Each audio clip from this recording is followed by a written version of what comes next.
All right, so we're going to go ahead and get started with the presentation. So, slideshow.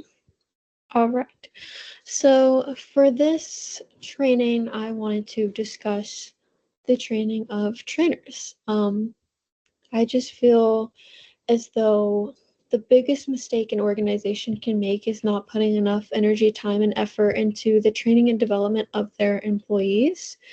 Um, There are a lot of concerns when it comes to the lack of development and even recognition that is not being provided to employees, potential employees, new employees, that really almost debilitates the entire organization, slows everything down, and pulls it backwards rather than promoting engagement and moving forward in a productive and an effective way.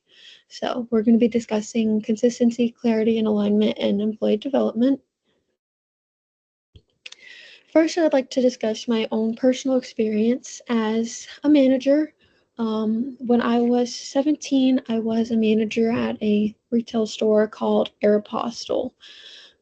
This was one of my most favorite opportunities, not only because of the creative aspect of changing the floor set, putting out new product, organizing the product, folding the product, making it visually appealing to our customers that come into the store, even have no intention of buying anything, but could see a floor set, let's say a holiday floor set, and really captures the eye and sells the product. But I wouldn't have been able to do that without the proper training and the proper recognition. Um, I was very good at what I did. I was very good at my job. I was very creative. I took every step that I needed to be the best employee. Had I not received the training that I did, I don't know that I could say the same. I'm a hardworking individual, but had I not been provided the tools that I don't know that I would have been able to take it to that next level.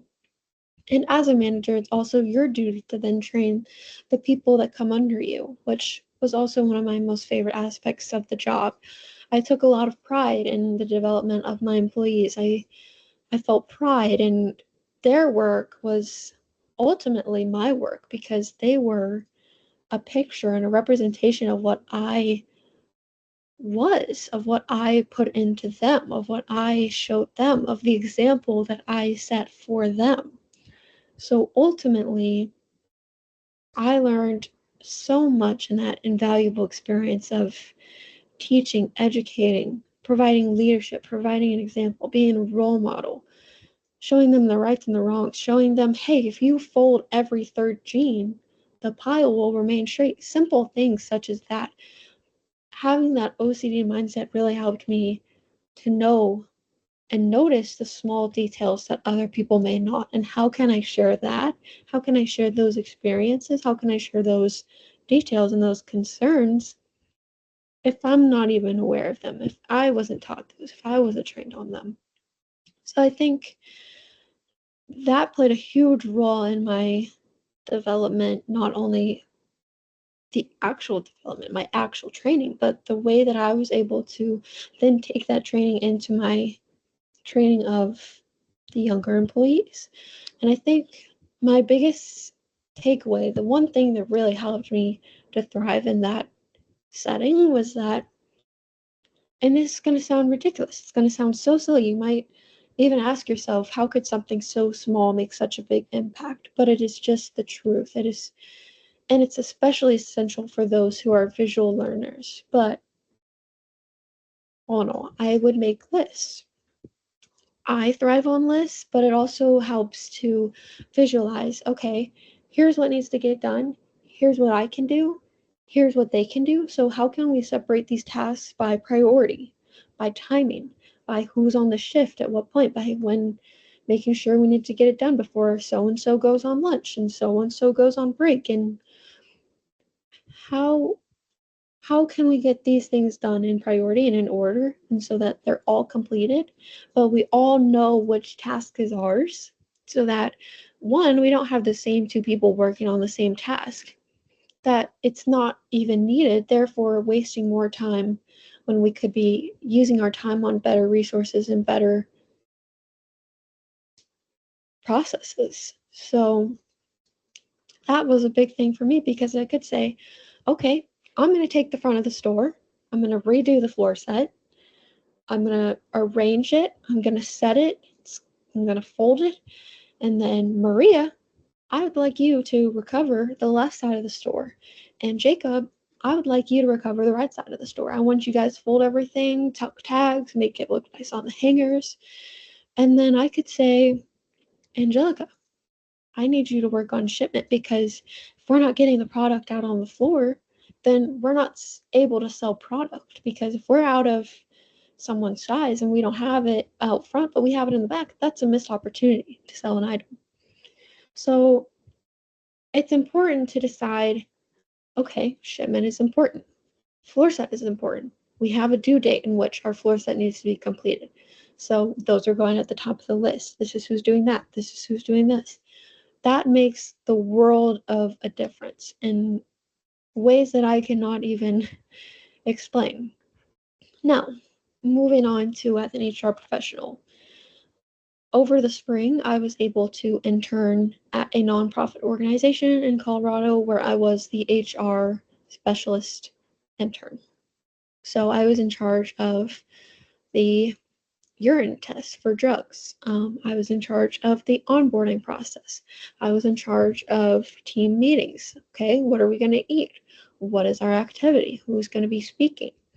I was in charge of not only streamlining the onboarding process and hosting that process, but how can we streamline it even more? How can we make it more effective? How can we make it easier? How can we make it so that if I'm out of the office, my assistant then knows, okay, here's what needs to be done in order and in importance so that no step is missed, but we're also doing a thorough enough job that things are where they need to be. Um, and this was a whole side of an organization that I had not seen before because I was always the one on the other side handing over my passport or my government issued ID photo for my I-9. And now I was the professional taking those photo IDs and completing the second half of the I-9. And it's unbelievable to see how such a simple thing can get so out of disarray because of lack of education, lack of supervision, lack of a streamlined process. We make things so complicated that if we were to just work together, communicate internally between departments, communicate between what does HR need and what do the departments need for this employee to be successful, for this employee to be ready to take on this career, for this employee to be ready to really rocket into the most potential that they have as an employee. So I've just, in all of my experience, I got my first job at 14 at Culver's to now here I am. I've worked as an HR professional. I've been a manager. I'm now a leasing agent. I've worked for the Nashville Predators. I'm a barista. Something as so simple as a barista. And in all of those years of experience, I have witnessed so many different methods of training and onboarding, some that were incredibly memorable and I would love to replicate myself in an organization, and some that were they got the job done. That I was set up, I had all my paperwork in. I maybe had a day of training, but then I was thrown out into the wolves. And I've had experiences where paperwork was all I did, and I was expected to show up and I was expected to thrive in an environment where I wasn't given the materials to thrive. That simply just wasn't provided to me. And I think going back to being a barista, it also shows how when you're passionate about something that it makes that experience of training and developing employees so much more beneficial and you can really take that on with more energy and excitement. And I think that showed as a barista. Because I remember personally, my first day, I'd never steamed milk. I had never pulled a shot of espresso. But those small, small things, those small details, those small things that I was taught, that they took the time to get a roaster out from Nashville to Murfreesboro to show me the proper ways to steam milk, the proper ways to dial an espresso, to taste shots of espresso and determine they were bitter or sour and which was the most appropriate. And I was given an exciting and memorable orientation and training. And what I took from that, I then was able to share. And there was no confusion and there was no missed opportunities. And I was passionate about it. I loved it. I wanted to. I wanted to teach how to steam milk. The excitement, the sound of the steaming milk, the holding the steamer until you can't touch it anymore. It's so hot. The small, silly details matter, and they're often overlooked in so many ways. And so I think that it's important for organizations and employees and managers and leaders to discuss, what are we doing wrong? How can we streamline this process, make it quick and effective, but still take the time and the energy to ensure success, to ensure that employees are prepared and given the materials that they need to succeed. And there's just so much beauty in that process. There's so much excitement when you're hired on and you really want the job. You want it to be a good experience. You want to have this exciting orientation and this exciting training. No one wants to go to their first day of work like, hey, guess what's happening? I'm gonna get a paycheck and this is great. No, we want to be really excited about, here's what I'm gonna learn today. Here's what I can take from today. And here's why it was so memorable for me. So overall, the purpose of today's session is to understand, explore, learn, and practice. I want us to understand why training matters, not only why the training and development matters as a system as a whole, but how it should look, why it should look that way. I want us to explore a training model. I think the more communication, it's so much better to over communicate. It is so much better to use so many words and actions in order to explain and show something, so that, I'm going to say this a million times, but so you're prepared. It is so, so unfair for organizations to expect so much when they give so little. And I think the biggest need for a training model is that communication between all departments, between all employees of, let's not miss a single thing. Let's not make a mistake. Let's not leave room for failure. And let's not leave room for an unhappy, dissatisfied employee. And learn. Let's learn, how does that training model look? What does it look like? How can we use simple things such as checklists and lists and scripts in order to make our training more memorable, more effective?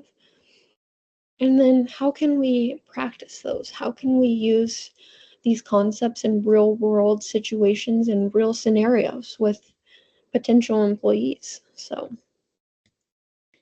the needs are, we have inconsistent training practices. You might have Jessica show you, hey, here's how to steam milk.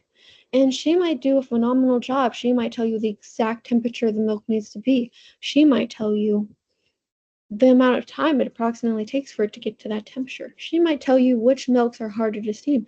She'll tell you which milks are easier to steam. She'll tell you that it should look like paint. It should look like you open a fresh can of paint. That consistency, that bold white, that's what it should look like.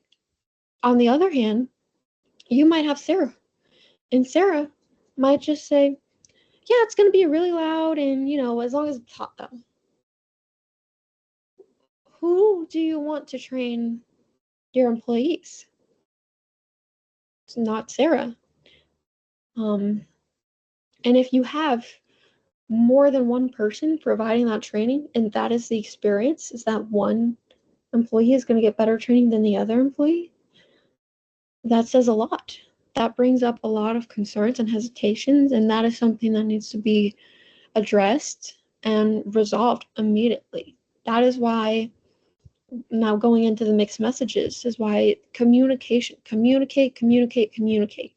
Without communication, there are so many mixed messages, so many mixed signals, and then expectations are not clear. Because if Sarah is saying that it's okay as long as it's hot, then you might have your employees all burning their milk because they're not watching for the temperature. They're not watching for the consistency. They're not listening that when you steam milk, it actually should not be loud. It should be quiet, and that the louder it gets, the more you're burning the milk. You don't want to have employees that are doing a bad job because they were given bad messaging. They were given poor training, poor development, and these things were not addressed. They were not set, and that leads to lower morale and productivity, because then these employees that were trained incorrectly, they have internal messaging that I'm not doing a good job. I'm not good at this. They don't like me. I'm not performing well. And that could absolutely be a case of maybe they don't have the best working ethic. Maybe they don't. But there's a high likelihood that they simply were not given the tools, they were not given the training, they were not given the development that they needed in order to succeed. So they are not succeeding. And that's why we need a unified approach. And we need to address these concerns, but we also need to recognize that it's not entirely your fault if you weren't given the proper training. That falls on us, that falls on the organization, and that falls on the leadership that has failed you. So why does this matter? Because with clearer expectations, the expectations are being met, because there's no room for how can we, here's the expectations, we're not going to be here because we're not training here. We're training at the expectations. This is the expectation. This is what we're training. You will always reach this expectation. That is what should be the message. And that leads to higher retention, that leads to better communication, and overall employee performance, because if they're given the tools to succeed, well, there's no excuse as to why they couldn't. And then that becomes another problem of, okay, what can we do as an organization to help you succeed? What are you still missing? What information or further development can we provide for you to perform well? Now, I want to take a good chunk of time just to watch and review this video. I think it does a great job of explaining the issues that we are seeing in the corporate world and how things are easily getting missed. And again, that lack of communication and understanding. So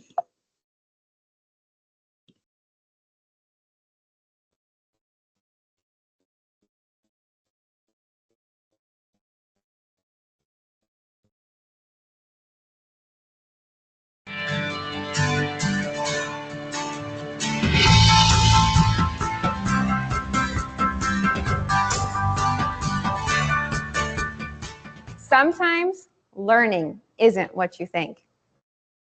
It's the summer of 1999, and I'm 14 years old.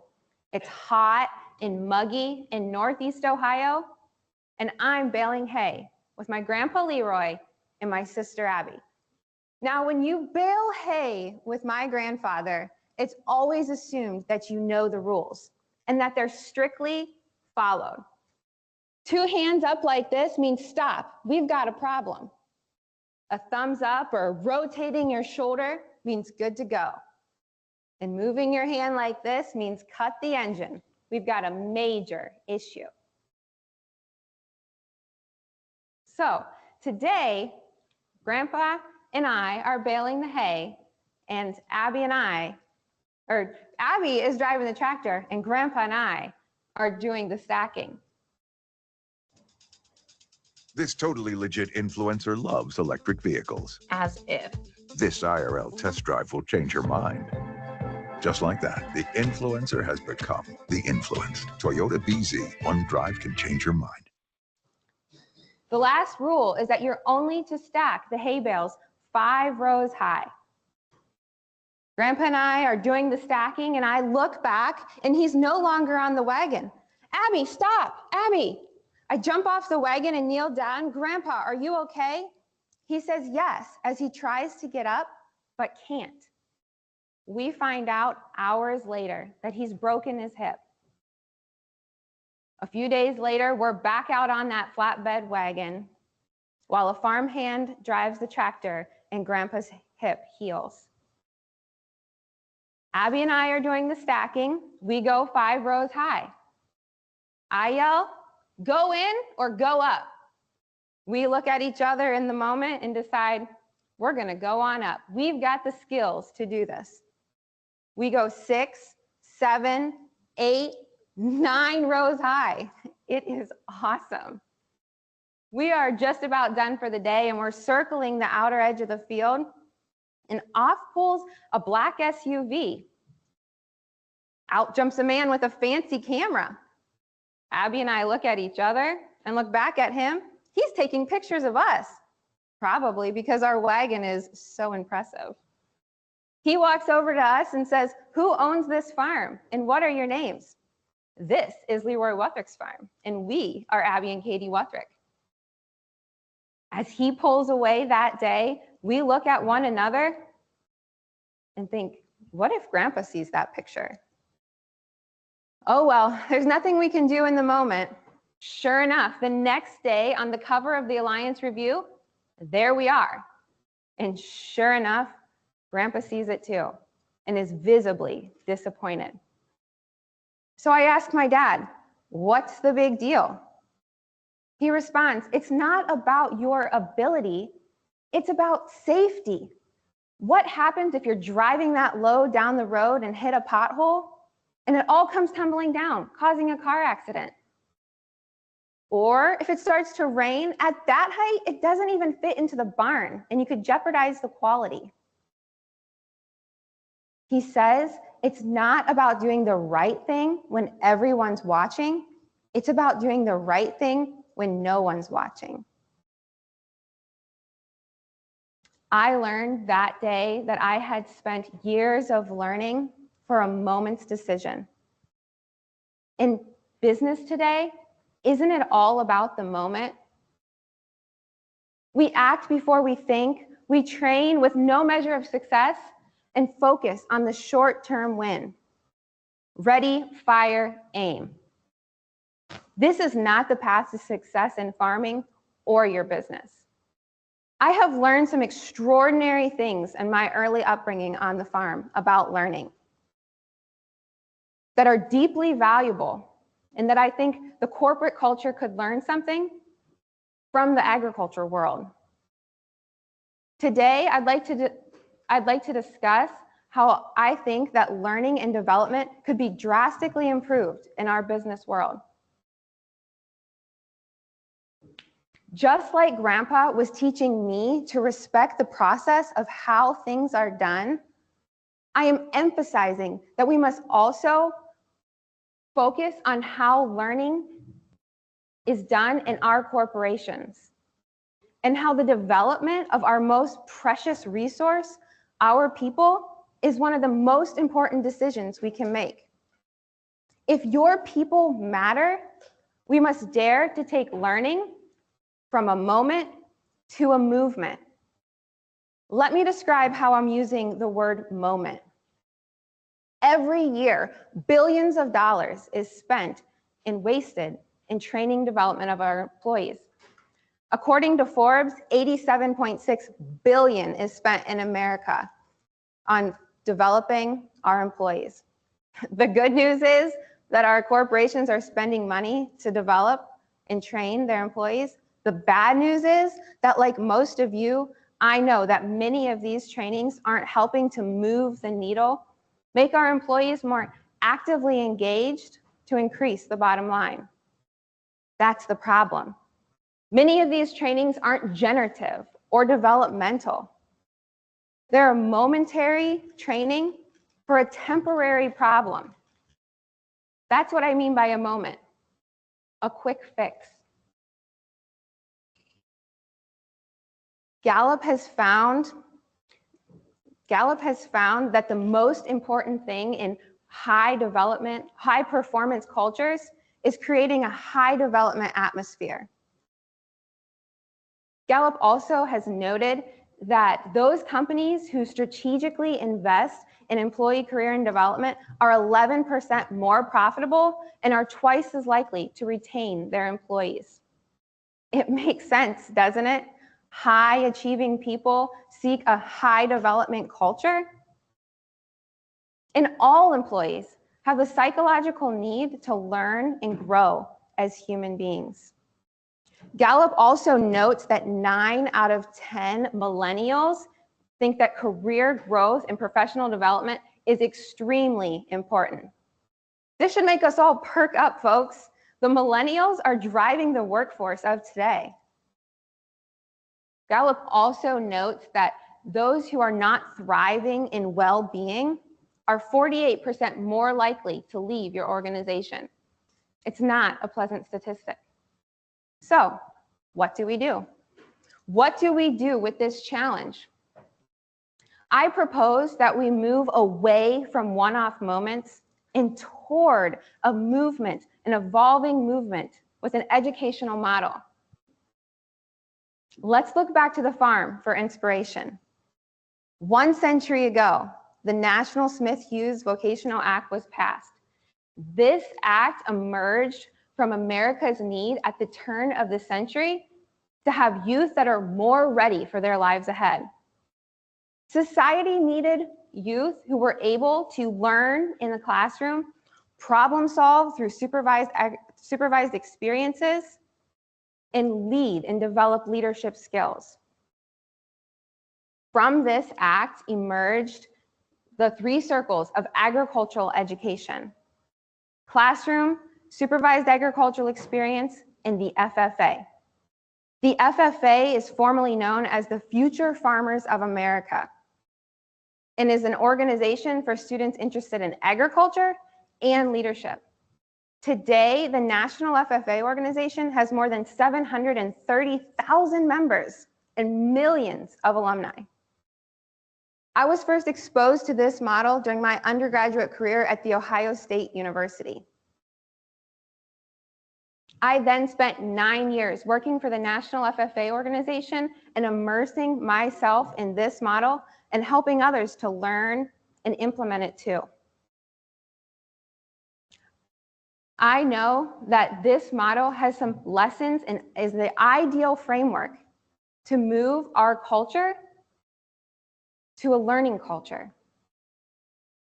I've adapted the 3 circles of agricultural education to the 3 circles of infinite potential: learn, experience, and lead.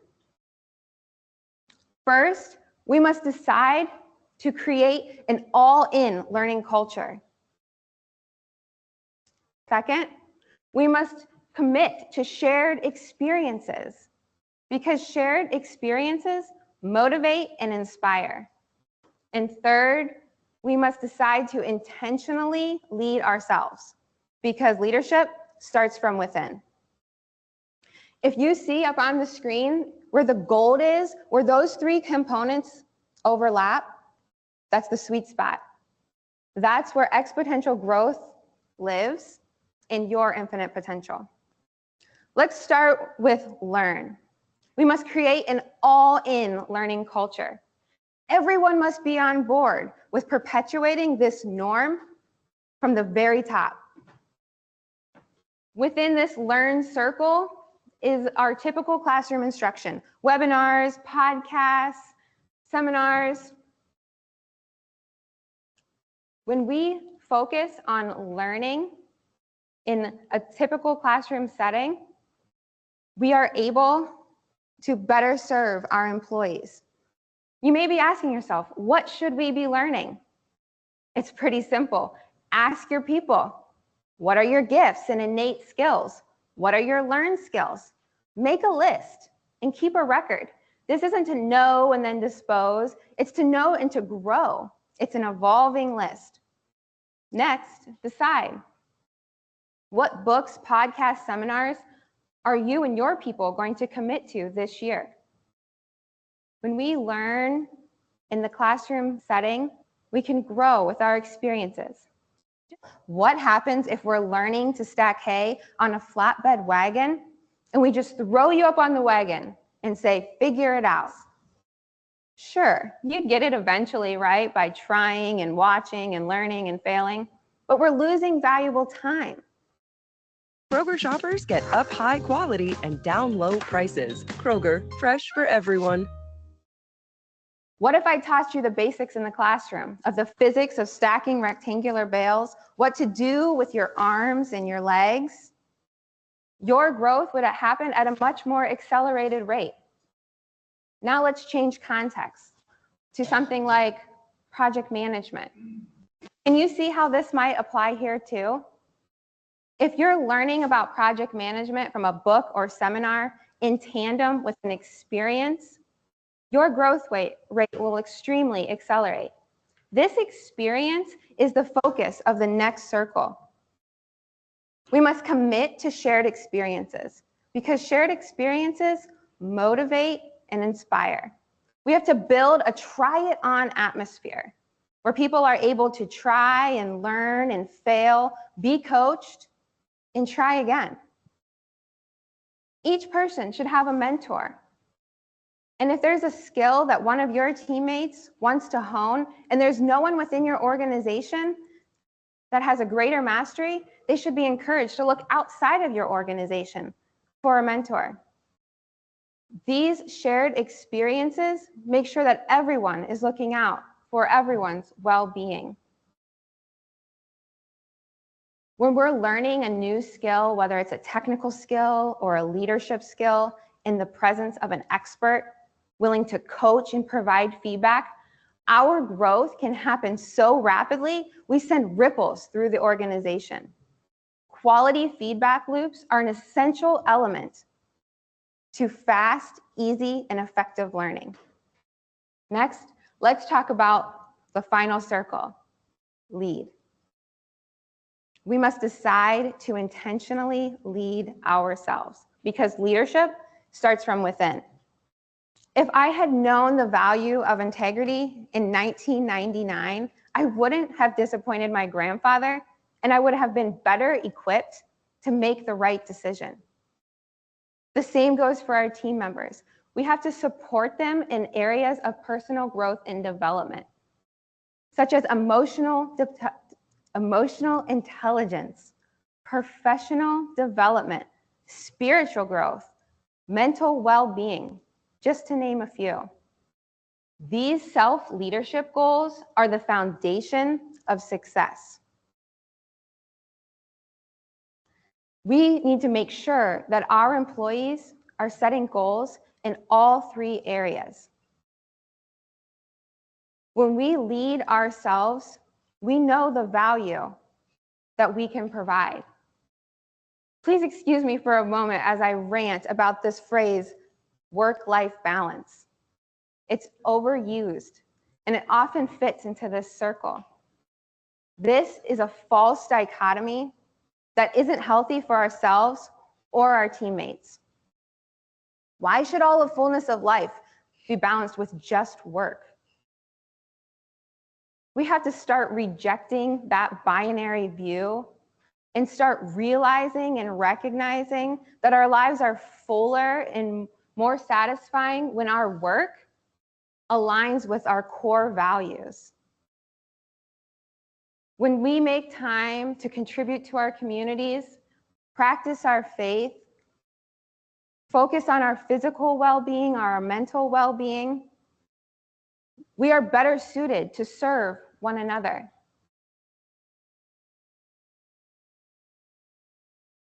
Leadership starts from within. So, what are the things that we can do to start taking this moment and shifting to an evolving movement?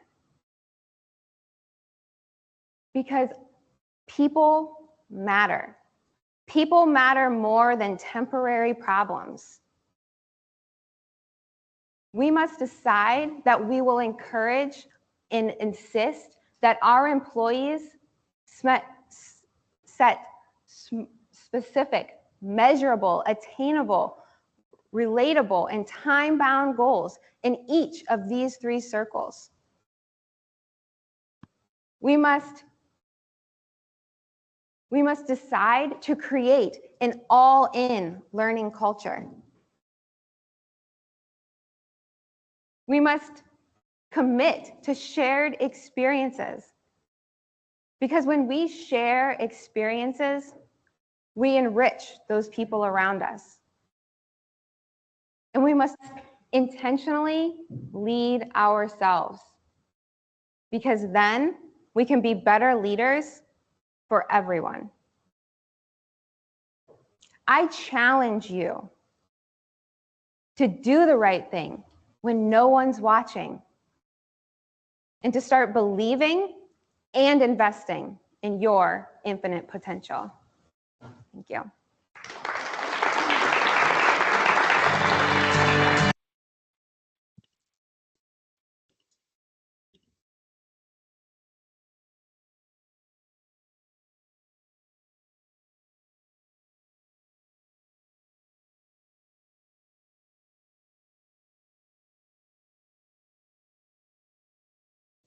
Presentation, that TED Talk, is leadership from within.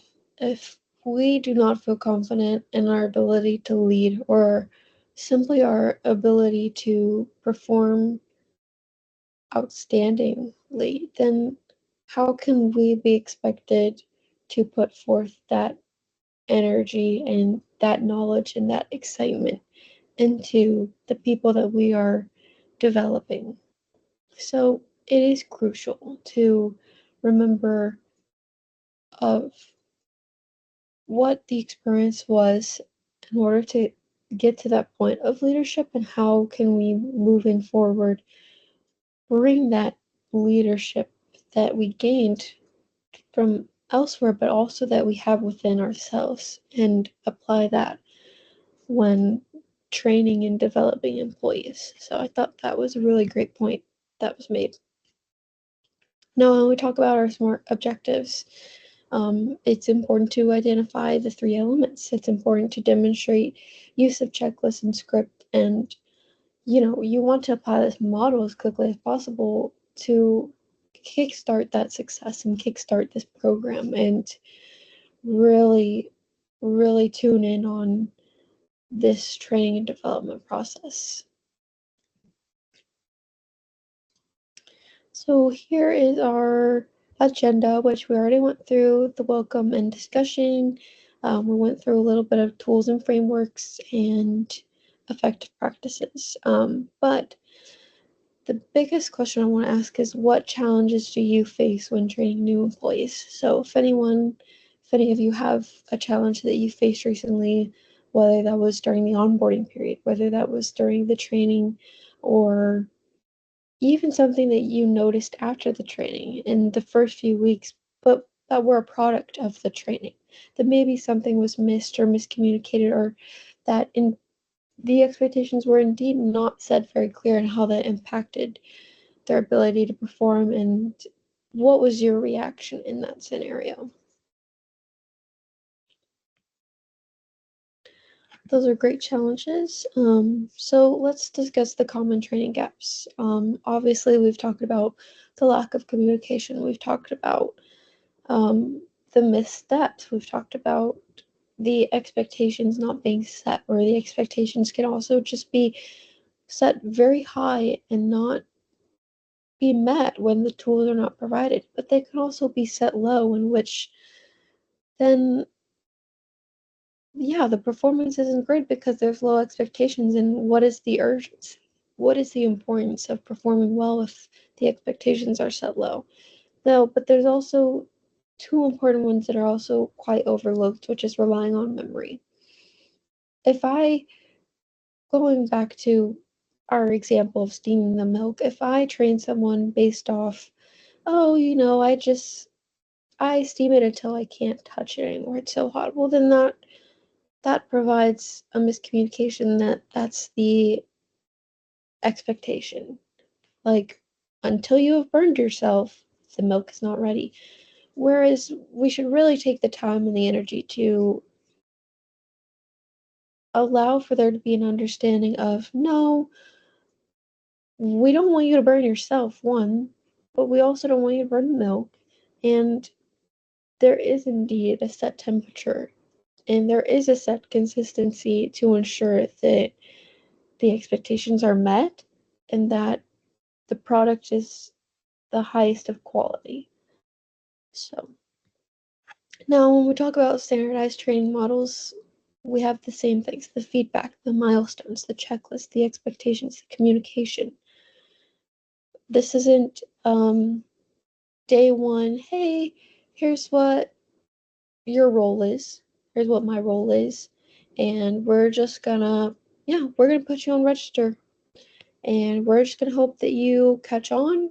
We're gonna hope that you understand the policies. We're gonna hope that we set any expectation at all, when in reality, expectations were not set. No checklist was provided, very little communication, no feedback. And then where's the documentation of what is being completed when the only thing completed is almost a demand rather than a moment, rather than this movement that they discuss in the TED Talk? So, what are these tools? I think it's highly important to have checklists. I think day one being one of the most vital portions of a checklist. The first week. Okay, what did the first week look like? What were the struggles? What still needs to be discussed? 3 months, 6 months, 1 year. How can we utilize scripts and timelines to move throughout these checklists, to set goals throughout these checklists, to know when these checklists are being completed and what the results are?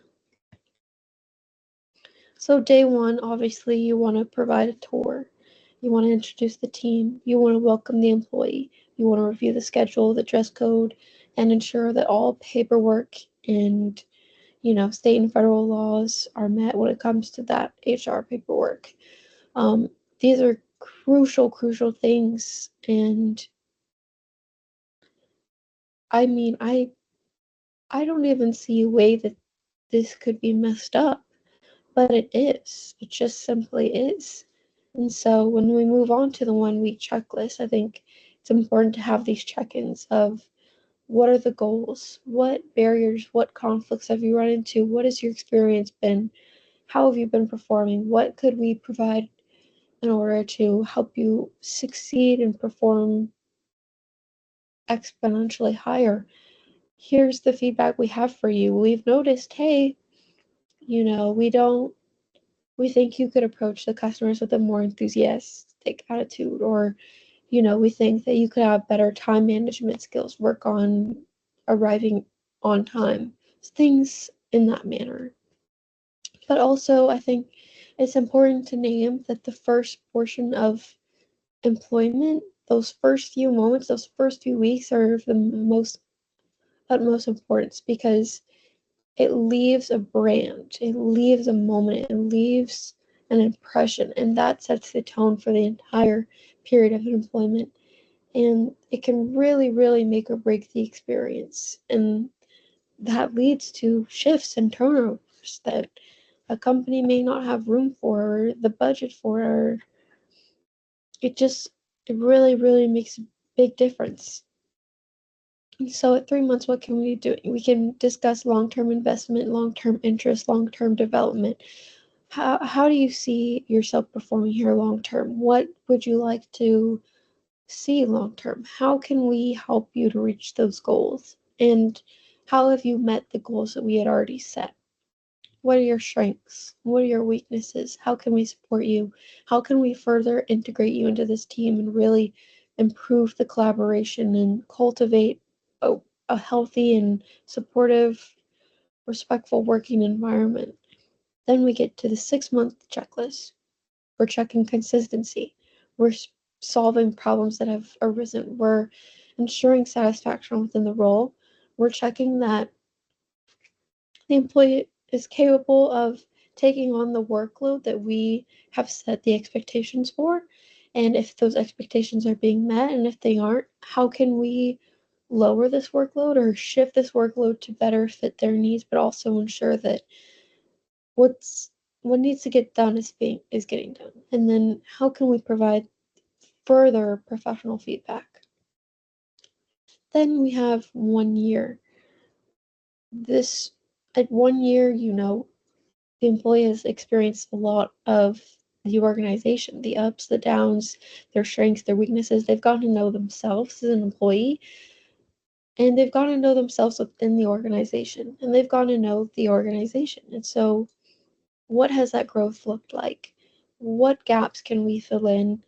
Are they dependable? Do they complete their goals? What goals can we set?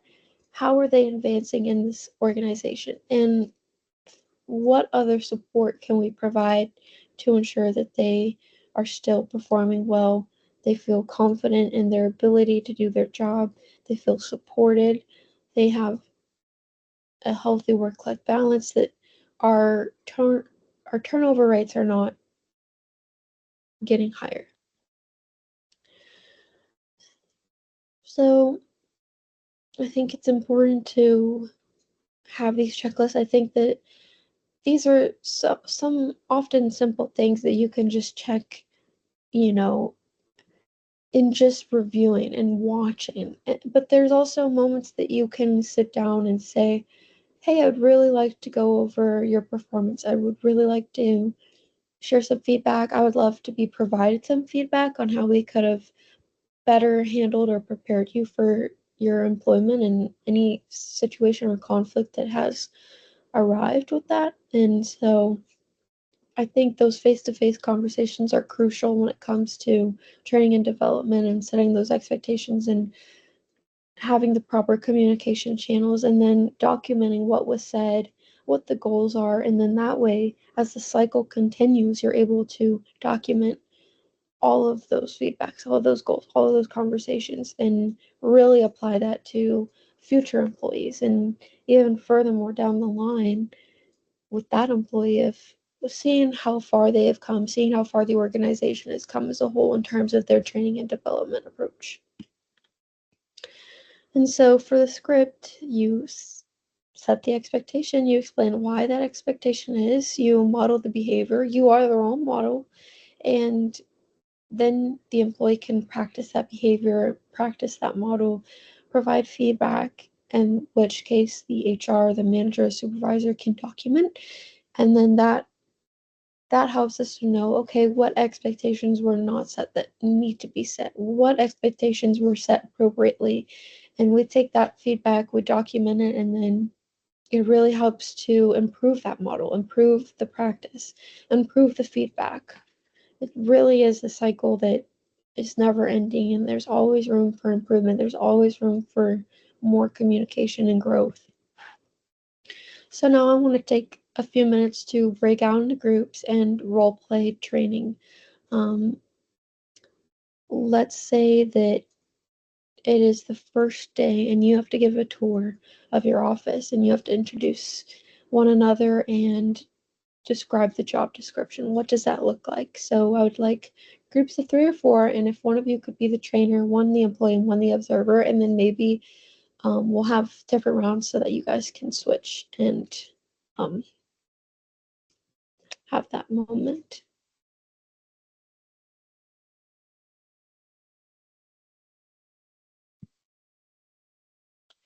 Once you guys have broken out into groups, I would love to hear feedback of what went well.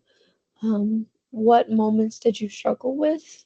What conflicts did you notice? What would you adjust next time? What would you change? What would you improve? And then it's also important to remember when using things such as virtual training that it's interactive, because again, you want to make sure that you're hitting all of the different methods of learning. I personally, I am a visual learner. You can't tell me, hey, can you go tape up this box? I won't do it. I don't feel prepared. I have not processed that information enough to confidently perform that task. Now, if you show me this is the box, this is the tape, here's an example, I could perform that confidently, could perform that well. So I think it is crucial to have these engaging tools, the chat, the polls, the breakouts, the screen sharing, the closed captions, and applying that into even your in-person trainings. How can you make them interactive and engaging? And then obviously you want it to be memorable, you want it to catch people's eyes. So I think that these features are great features to have in the back of your head whenever you are creating um, a training module or development program. Then we have the assessment plan, so survey, clarity, relevance, confidence. Plan 2, quiz, breakout observation, 1-week follow-up. These are just really great ways to truly see the impact that your training and development is making, and ways to improve them, ways to, again, make them more interactive and really reach the audience. And then I just want to take a moment to watch this video real quick.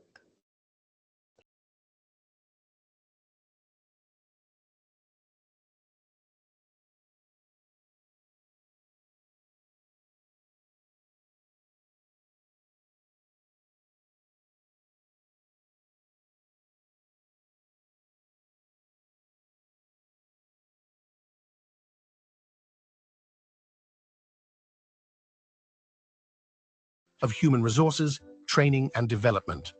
But we're not just stopping there. We'll explore how different learning styles intersect with these practices. Before we dive into the intricacies, let's outline the key takeaways. Understanding, training and development. Strategies for effective training and development. Learning styles, visual, auditory, kinesthetic. Popular training tools, ADDIE. Cultivating learning organizations. The role of organizational universities. Applying pedagogy and andragogy. Understanding training and development. Let's kick things off by defining what training and development really mean in the context of HR, or let's understand why training and development are pivotal in today's dynamic business environment. Training involves equipping employees with specific skills and knowledge required to perform their current job roles effectively.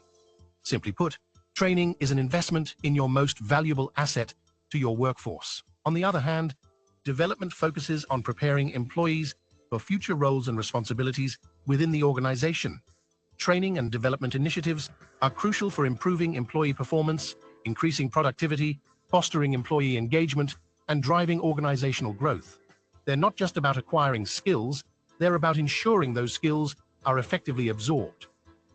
First advantage, enhanced employee performance. Firstly, effective training programs lead to improved employee performance. When employees receive the necessary skills and knowledge, they become more proficient in their roles, resulting in higher productivity and quality of work. For example, Company XYZ implemented a customer service training program for its frontline staff. As a result, customer satisfaction scores increased by 20%, leading to repeat business and positive word of mouth. Second advantage, employee engagement and retention. Secondly, training and development initiatives contribute to higher levels of employee engagement and retention. When employees feel valued and invested in their professional growth, they are more likely to stay with the organization and contribute positively to its success. For example, Company ABC offers leadership development programs for its high-potential employees. This investment in talent development has significantly reduced turnover rates and increased internal promotions. Third advantage, adaptability to change. Thirdly, training and development foster a culture of adaptability and innovation within the organization.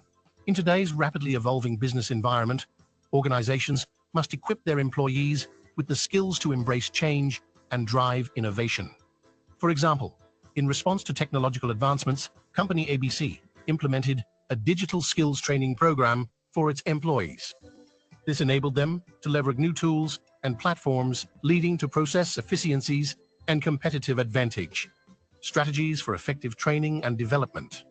Now that we understand the importance, let's explore some key strategies for designing and implementing effective training and development programs. First strategy: conducting needs assessment. Before developing any training program, HR professionals must conduct a thorough needs assessment to identify skill gaps and training priorities within the organization. For example, company LMN conducted surveys and interviews with employees to identify areas for skill enhancement. Based on the feedback, they designed customized training modules tailored to meet specific needs. Second strategy: utilizing diverse training methods. It's essential to utilize diverse training methods to cater to different learning styles and preferences. From classroom workshops to online courses and on-the-job training, variety keeps employees engaged and motivated to learn. For example, company PQR implemented a blended learning approach, combining online modules with interactive workshops and peer-to-peer learning sessions. This approach facilitated knowledge retention and application in real-world scenarios. Third strategy: providing continuous learning opportunities. Learning should be a continuous journey, not a one-time event. Organizations must provide employees with ongoing learning opportunities to keep their skills relevant and up to date. For example, company STU introduced a learning management system that offers a library of on-demand courses and resources accessible to all employees. This platform encourages self-directed learning and professional development. Learning styles. Learning styles play a crucial role in HR basics training and development, as they influence how individuals absorb, process, and retain information. Understanding different learning styles allows HR professionals to design training programs that cater to the diverse needs of employees. The three primary learning styles are visual, auditory, and kinesthetic. Research suggests visual learners are 65%, auditory learners are 30%, and kinesthetic learners are 5%. It's important to note that these percentages are not fixed or universally agreed upon. The distribution of learning styles can vary based on factors such as cultural background, individual preferences, and the nature of the learning environment. Let's explore how we cater to each. Visual learners. For our visual learners, information is best processed through images, charts, diagrams, and videos. Utilizing visual aids in presentations, infographics, and interactive slides enriches the learning experience. Think of it as painting a vivid picture of knowledge. In training and development, visual learners benefit from first, visual presentations using slides, infographics, and videos to convey information. Second, diagrams and charts illustrating concepts and processes through visual representations. Mind mapping, organizing information in a visual format to aid comprehension. Fourth, interactive whiteboards, engaging learners through interactive visual displays. Auditory learners absorb information best through listening and verbal communication. For them, lectures, discussions, and podcasts are invaluable tools. Including audio components and group discussions in training sessions caters to their learning preferences. For instance, role-playing scenarios can simulate real-world experiences. Auditory learners benefit from first, lectures and presentations, delivering information through spoken words. Second, podcasts and audiobooks, providing audio-based resources for learning. Third, group discussions, encouraging dialogue and exchange of ideas among learners. Fourth, verbal instructions, providing clear and concise verbal guidance during training sessions. Kinesthetic learners. Kinesthetic learners learn best through hands-on experiences and physical activities. For them, role-playing, simulations, and interactive exercises are highly effective. Incorporating practical elements into training sessions allows them to engage and learn actively. For example, in a leadership training workshop, participants can engage in team-building activities. Kinesthetic learners benefit from first, role-playing exercises, simulating real-world scenarios to facilitate learning. Second, hands-on activities, engaging in interactive exercises and experiments. Third, simulations and games, using interactive simulations and serious games for experiential learning. Fourth, field trips and site visits, providing opportunities for hands-on experience in real-life settings. Incorporating multimodal approaches. Most of us aren't purely one type of learner. We often benefit from a combination. Implementing multimodal training programs can pose challenges, from resource constraints to technological limitations. However, by leveraging a combination of traditional and innovative approaches, organizations can create comprehensive and inclusive training experiences. Popular training tools, a blueprint for effective training design. The ADDIE model.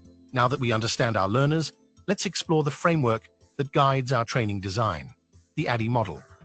The ADDIE model is a structured approach to training design. ADDIE stands for Analysis, Design, Development, Implementation, and Evaluation. Analysis, identifying learning needs and objectives. Design, developing a blueprint for the training program. Development, creating training materials and resources. Implementation, delivering the training program to participants. Evaluation, assessing the effectiveness of the training program and making improvements. By following the ADDIE model, organizations can ensure that their training programs are systematic and results-driven. For example, let's consider the implementation of the ADDIE model in a customer service training program. First, analysis. Identify areas for improvement in customer service based on feedback and performance data. Second, design. Develop a training curriculum that includes modules on active listening, conflict resolution, and customer empathy. Third, development. Create training materials such as presentations, role-playing scenarios, and job aids. Fourth, implementation. Deliver the training program through workshops, online courses, and on-the-job training sessions. Fifth, evaluation. Assess the effectiveness of the training program through post-training surveys, performance metrics, and customer feedback. Cultivating learning organizations. It's a fostering growth and adaptability. Learning organizations prioritize continuous learning and development. They foster a culture of innovation, adaptability, and knowledge sharing. Characteristics of learning organizations include a commitment to, first, lifelong learning, emphasizing the importance of ongoing development. Second, shared vision, aligning learning with organizational goals. Third, open communication, fostering dialogue and idea exchange. Fourth, learning culture, encouraging experimentation and risk-taking. Fifth, knowledge sharing, facilitating collaboration and cross-functional learning. It's about nurturing an environment where growth and development are ingrained in the organizational DNA. For example, companies like Google and Pixar are known for their commitment to creating learning cultures that drive innovation and creativity. The role of organizational universities. It's empowering lifelong learning. Organizational universities are dedicated learning hubs within companies that offer a wide range of educational opportunities. These universities provide, first, customized curriculum tailored to meet the specific needs of the organization. Second, blended learning, combining traditional classroom instruction with online resources. Third, leadership development programs designed to nurture future leaders within the organization.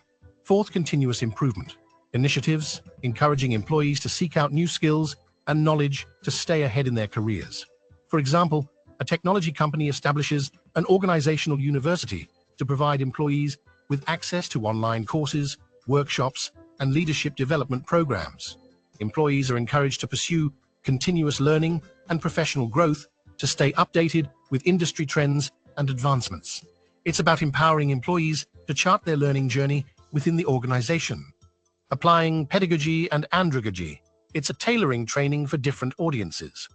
Pedagogy and andragogy are two distinct approaches to education and training, particularly relevant in HR basics training and development. Pedagogy refers to the art and science of teaching children, while andragogy focuses on the principles of teaching adults. Understanding these concepts helps us design training programs that are tailored to the needs of different audiences. Pedagogy. Pedagogy is the traditional approach to teaching and learning, primarily focused on children and young learners. It often involves structured lessons, teacher-led instruction, and assessments. Application in training adults. While primarily designed for children, pedagogical principles can still be relevant when training adults, especially when dealing with foundational or introductory knowledge. For instance, in compliance training sessions for adult employees, a pedagogical approach might involve structured presentations, clear guidelines, and assessments to ensure understanding of legal requirements. For example, in a company's new employee orientation program, pedagogical methods might be used to introduce basic company policies, safety procedures, and organizational culture to new hires. This could involve instructor-led presentations, group discussions, and quizzes to assess comprehension. Andragogy. Andragogy is the theory and practice of teaching adults. It recognizes that adult learners are self-directed, have life experiences, and prefer learning that is relevant to their personal and professional goals. Application in training adults. Andragogical principles are crucial in designing effective training programs for adult learners. This involves creating opportunities for self-directed learning, fostering collaboration, and incorporating real-life experiences into the learning process. For example, in a leadership development workshop for mid-career professionals, an andragogical approach might involve interactive discussions, case studies, and role-playing exercises to explore leadership theories and practice leadership skills in simulated scenarios. Conclusion. As we wrap up today's discussion on HR basics training, development is an integral function of HR that plays a vital role in building a skilled and motivated workforce capable of contributing to the achievement of organizational objectives and adapting to evolving business needs. Remember the importance of understanding learning styles, utilizing the ADDIE model, fostering learning organizations, and embracing organizational universities. By applying pedagogical and andragogical principles, we can create training programs that cater to the diverse needs of our employees and drive organizational success. Thank you for joining me on this comprehensive journey through training and development basics in HR management. I hope this master